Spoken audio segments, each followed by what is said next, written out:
Alright, we have the Torch News Roundup number 48 for you here. We've got a really big show for you this week, so let's waste no time and get right to it. First off, Maisie Williams has been cast as Wolfbane in Fox's New Mutants film. Also cast as Anna Taylor-Joy, who will play Magic. Filming is set to begin in July for an April 13th, 2018 release. Josh Boone is directing.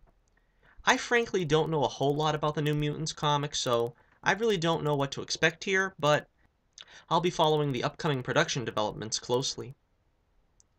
Well, it looks like the Sci-Fi Channel has picked up David Goyer's Krypton to series. No release date as of now, but Krypton will most likely air in early 2018. Krypton focuses on Superman's granddaddy, Seg-El. They still haven't released that trailer that they yanked a couple weeks ago, and I'm still not sure why. Speaking of superhero shows without a superhero, Gotham has been renewed for a 4th season on Fox. No word yet on how long they can stretch out a superhero origin tale, but we'll see how both Krypton and Gotham fare going forward. Fans of Marvel's Agents of S.H.I.E.L.D. can breathe a collective sigh of relief, as Agents of S.H.I.E.L.D. has been renewed for a much-deserved Season 5. Not sure if ABC plans to pair the show up with their upcoming Inhumans series come September, but it's nice to know the shows can coexist. Okay, so next up we have what is being billed as the final Wonder Woman trailer, and frankly, it's underwhelming as all get out. But this is WB doing what WB does. So many people complained about the Doomsday reveal in Batman v Superman, and Suicide Squad ostensibly showing the whole movie in their trailers, that they've basically released the exact same trailer 4 times, with a difference of about 15 seconds between them. Anyhow, we get a couple more scenes of baby Diana and her mom, where she's apparently determined to keep her from man's world. We see Steve Trevor is bound by the lasso of truth during an interrogation by the Amazons, and we finally get a name to place with Lady Jigsaw's face. As many expected, it's Dr. Poison.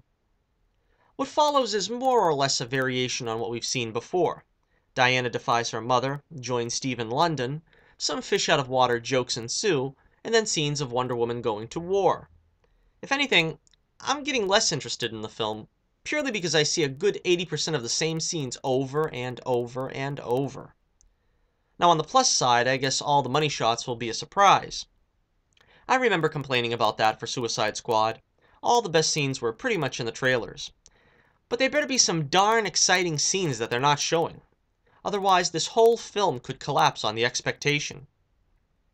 Instead of not living up to what they're showing, like Batman v Superman, they're in danger of not living up to what they're not showing, which could be a potentially bigger problem, one that DC WB can't afford to have.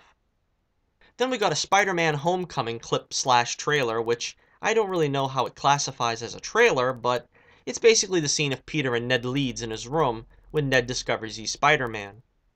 It's pretty funny. I like Peter's reaction of not wanting Aunt May to find out. Then we have a scene of Zendaya and Peter in school. Gonna be interesting to see what role Zendaya plays if she's indeed not playing Mary Jane. All signs point to her being some kind of ugly duckling character that transforms by the end. We have the Blade Runner 2049 trailer starring Ryan Gosling and Jared Leto, and is the unofficial second stop in the Harrison Ford farewell tour. Having bid adieu to Han Solo in his last film, and is about to do likewise to Indiana Jones in his next, it seems like Harrison is playing a greatest hits tour before the eventual dissolution of the band. Now, I can't claim to be an aficionado of Blade Runner. I haven't sat through it in several years at this point, but I really ought to, as I remember it's a pretty darn good movie. Every time I catch it on TV, it's always the ending. But that's a really cool ending with Rutger Hauer. So with that in mind, as for the trailer itself, they seem to have retained the same cool futuristic style of the first movie. Apparently Jared Leto is the blind creator of this new breed of replicants. Then Ryan Gosling seeks out Lieutenant Deckard, played by Ford, and Harrison isn't sporting the same kind of haircut as he did in the original. I'm a little disappointed by that. I don't think Sean Young is in the trailer, and I'm not sure she's in the movie.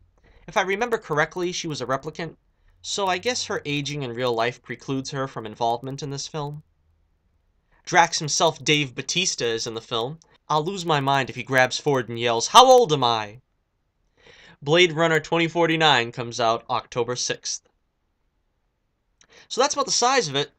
Thank you for joining us once again. Be sure to check out my Guardians of the Galaxy Volume 2 review if you haven't already. You can also check out my comic, The Adventures of Bullets Bourbon, in the link in the description below, and also follow me on Twitter. Until next time, this is Johnnie Torch reminding you once again, keep the flame burning brightly, and I'll be with you again real soon.